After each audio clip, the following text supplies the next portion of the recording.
എല്ലാവർക്കും നമസ്കാരം. അലിൻസ് ആണ്. അപ്പോ കൊല്ലാവസാനം ആവാറായി, ക്രിസ്മസ് കാര്യങ്ങളൊക്കെ വരുന്നു. അപ്പൊ അതിന്റെ ഭാഗമായിട്ടാണ് ഡെക്കറേറ്റ്സും കാര്യങ്ങളൊക്കെ എല്ലാവരും ചെയ്തു തുടങ്ങിയിട്ടുണ്ടാവും വീട്ടിൽ. നക്ഷത്ര മോഡലും അതുപോലെ തന്നെ ഈ പറഞ്ഞ പോലെ ട്രീ, പുൽക്കൂട് കാര്യങ്ങളൊക്കെ.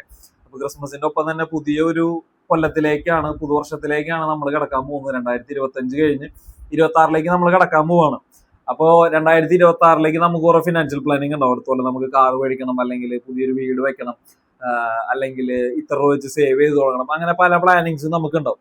അപ്പൊ അതിന്റെ കൂടെ നമ്മൾ മെയിൻ ആയിട്ട് ഉൾപ്പെടുത്തേണ്ട ഒരു കാര്യം എന്ന് പറയുന്നതാണ് ഹെൽത്ത് ഇൻഷുറൻസ് എന്ന് പറയുന്നത്.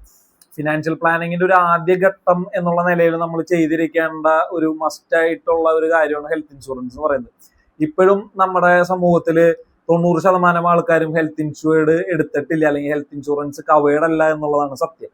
നമ്മളിത് മനസ്സിലാക്കണം എന്ന് പറഞ്ഞു കഴിഞ്ഞാൽ, നമ്മൾ ഹാർഡ് ഏൺഡ് ആയിട്ട് നമ്മൾ കഷ്ടപ്പെട്ടുണ്ടാക്കുന്ന പൈസ ഹോസ്പിറ്റലിൽ കൊണ്ട് കളയുന്നതിനേക്കാളും എത്രയോ ഭേദമാണ് ഒരു ചെറിയ ശതമാനം ഒരു തുക മാറ്റി വെച്ചുകൊണ്ട് നമ്മുടെ ആ ഒരു വലിയ സമ്പത്തിനെ സുരക്ഷിതമാക്കുക എന്നുള്ളത്. 2026 എല്ലാവിധ ഫിനാൻഷ്യൽ പ്ലാനുകളോടും കൂടി മുന്നോട്ട് പോവുക.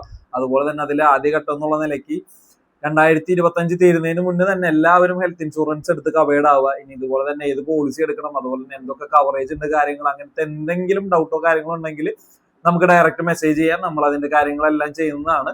അതുപോലെ A to Z ഒരു പോളിസി എടുത്ത് ഒരു ക്ലെയിം വന്നു കഴിഞ്ഞാലും എന്ത് വന്നാലും എല്ലാത്തിന്റെയും എല്ലാവിധ A to Z full support നമ്മൾ തരുന്നതായിരിക്കും. അപ്പൊ നമ്മളെ കോൺടാക്ട് ചെയ്യാനുള്ള നമ്പർ താഴെ കൊടുക്കുന്നുണ്ട്.